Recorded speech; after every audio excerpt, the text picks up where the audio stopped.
وما أرسلنا من قبلك من رسول إلا نوحي إليه.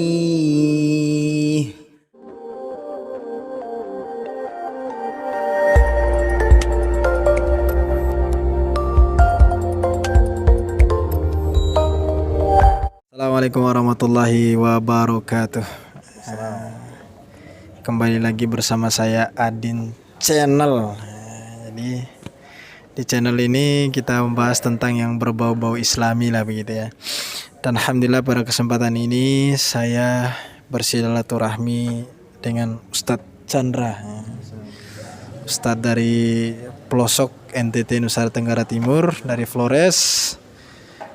Alhamdulillah beliau hafiz ya, hufaz, amin ya rabbal alamin.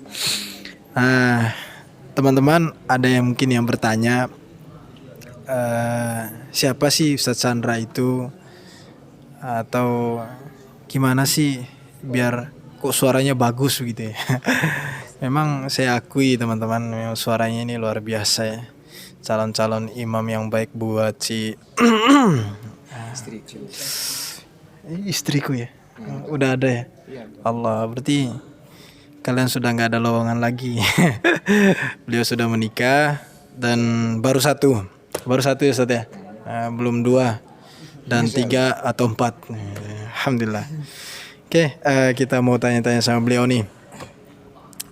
Kira-kira sejarah awalnya mau hafal Quran itu gimana Ustaz? Apa ada tekanan dari orang tua atau punya keinginan sendiri begitu untuk menghafal Quran? Bismillahirrahmanirrahim. Assalamualaikum warahmatullahi wabarakatuh. Alhamdulillahilladzi bi ni'matihi tatimmus shalihat. Asyhadu an la ilaha illallah wahdahu la syarika lahu wa asyhadu anna Muhammadan abduhu wa rasuluh. Langsung saja ya, menghafal Quran, Masya Allah, ini suatu rahmat ya, taufik daripada Allah Subhanahu wa taala. Karena mungkin banyak sekali ya yang menginginkan menjadi keluarga Allah, akan tapi mungkin Allah Subhanahu wa taala tidak mengizinkan atau tidak berkehendak sehingga mereka bisa menjadi. Alhamdulillah sampai sekarang, dan insya Allah selalu berusaha untuk menjadi yang terbaik. Mengenai pertanyaan tadi, kisah awal menapaki jalan ini ya, alhamdulillah, Masya Allah, berawal dari kisah kecil mungkin ya, waktu belum sekolah pesantren lah ya, masih sekolah umum. Waktu itu kepikir aja gitu, nanti itu kira-kira kalau misalnya ibu atau ayah, orang tua lah ya, wafat gitu ya, mikir tuh, ya Allah, nanti kalau mereka wafat yang ngaji siapa gitu. Dan jujur waktu itu tuh Ustadz belum bisa ngaji sama sekali gitu. Guru ngaji ya pindah-pindah, nggak jelas bacaannya. Dan waktu itu mikir aja gitu, sampai nangis sendiri. Ya Allah, nanti kalau orang tua saya meninggal yang ngaji siapa? Saya itu awalnya pengen aja gitu, bisa ngaji cuma surat Yasin. Kan dulu kalau ya sampai sekarang juga kalau orang tua meninggal bacanya Yasin terus gitu. Ya, yang saya bisa baca Yasin aja itu udah bersyukur banget ya, sampai seperti itu. Itu belajar dari SD sampai SMP kelas 1, kelas 2 itu masih belum bisa baca Al-Quran, sampai tersadar sendiri. Alhamdulillah Allah memberikan jalan. Intinya ketika kita menginginkan sesuatu dalam kebaikan atau Allah mengizinkan kita untuk menjadi baik, maka Allah kasih jalan. Wa may yuridillahu bihi khairan yufaqihu fiddin. Seperti itu Ustaz. Luar biasa ya. Jadi tadi katanya kepikiran aja teman-teman. Saya kepikiran dulu pengen hafal Quran, sampai sekarang nggak hafal-hafal ya. Apa kepikirannya beda ini? Oke, luar biasa ya. Dari awal mulanya itu memang niatnya baik untuk kedua orang tua. Sebagaimana kita ketahui juga, memang orang yang menghafal Quran itu nanti akan memasangkan mahkota itu ya, untuk kedua orang tuanya. Nah, yang menarik nih, sampai sekarang ini beliau ini, terutama para ikhwat gitu ya, tertarik dengan suara beliau nih. suara, apalagi yang paling saya ingat itu meniru suaranya Ustadz Abu Sama dari Lombok itu. Wah, luar biasa. Kalian penasaran? Coba kita dengar nih. Boleh Ustadz ya? Saya coba ya beberapa ayat lah gitu ya. Coba kita dengar pemirsa. Bismillahirrahmanirrahim. أعوذ بالله من الشيطان الرجيم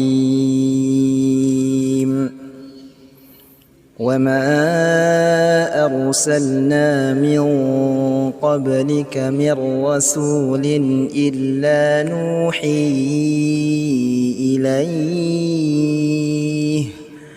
أنه لا إله إلا أنا فاعبدون وقالوا اتخذ الرحمن ولدا سبحانه بل عباد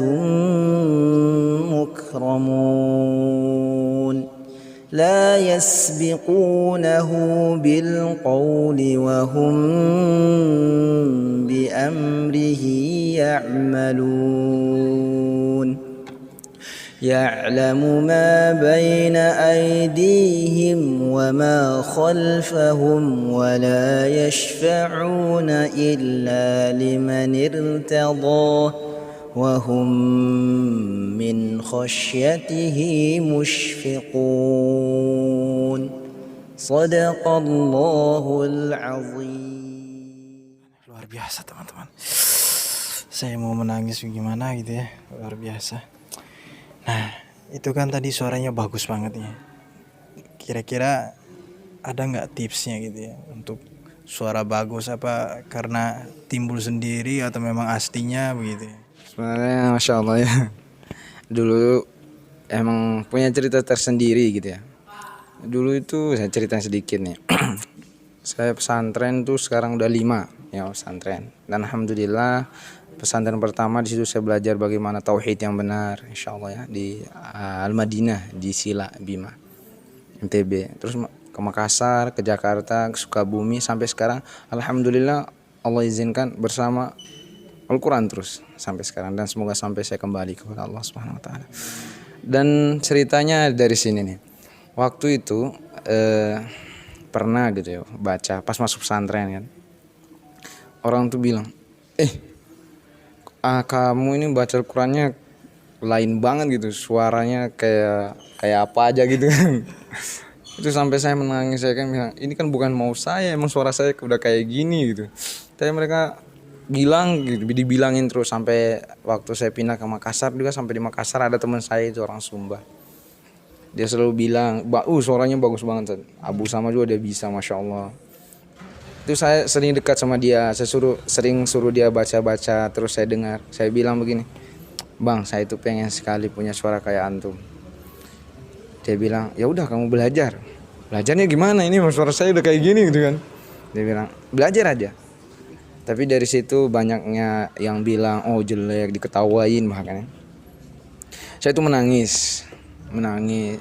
Saya berdoa, mengangkat tangan saya. Itu saya ingat sekali, waktu itu saya lagi mau ke masjid, mau ngafal, saya pegang Al-Quran, terus saya angkat tangan saya ke langit. Entah ada halangan antara saya dan langit. Saya angkat dan kemudian saya menangis. Saya bilang, ya Allah, kenapa saya itu banyak sekali yang hina, ya termasuk hidung saya maka hina gitu. Kenapa pesek gitu. Entah kenapa gitu ya. Terus saya itu berdoa kepada Allah, ya Allah, izinkan saya ya, sebagaimana sabda Rasulullah, hiasi Al-Quran dengan suaramu. Saya itu minta kepada Allah, ya Allah, berikan suara saya suara yang bagus ya, seperti itu. Akhirnya suara yang bagus, dan saya berjanji, ya Allah, saya bilang, kalau saya nanti suara saya bagus, ini enggak tahu doanya seperti ini, benar ini. Kalau suara saya nanti bagus, saya akan terus bersama Al-Quran dan terus membaca Al-Quran. Seperti itu. Akhirnya Masya Allah, dengan perjalanan yang waktu gitu lama ya, berapa lama, disuruhlah, ada mabit waktu itu, Ustaz suruh saya yang tasmi surat Al-Mu'minun juz 18. Pas ngaji itu teman-teman langsung bilang, kok suaranya beda, kok tiba-tiba jadi bagus. Dari situ tuh saya merasa Masya Allah, saya bersyukur kepada Allah Subhanahu wa taala, dan saya berjanji hari itu dan sampai kapanpun saya harus bersama Al-Quran. Ya begitu aja sih, terus melatih, sering mendengar, misalnya pengen ikut suara syekh ini, sering mendengar, terus mendengar sampai bisa seperti itu. Alhamdulillah, ini semua juga taufik dan rahmat dari Allah Subhanahu wa taala. Luar biasa teman-teman. Jadi terus berlatih ya Ustaz ya. Terus kemudian pasang niat yang baik ya. Ketika kita jujur dalam niat, insya Allah Allah akan bantu ya. Luar biasa. Oke teman-teman, sampai sini dulu ya, kita berbincang-bincang dengan beliau. Insya Allah lain kali kita bertemu lagi, dan insya Allah kita akan korek-korek terus nih ya beliau nih. Ini Insya Allah. beliau ini punya kemampuan luar biasa itu ya. Nasibnya bikin para akhwat melayang gitu ya, luar biasa. Ini kayaknya punya kesempatan untuk 4 kali Ustaz.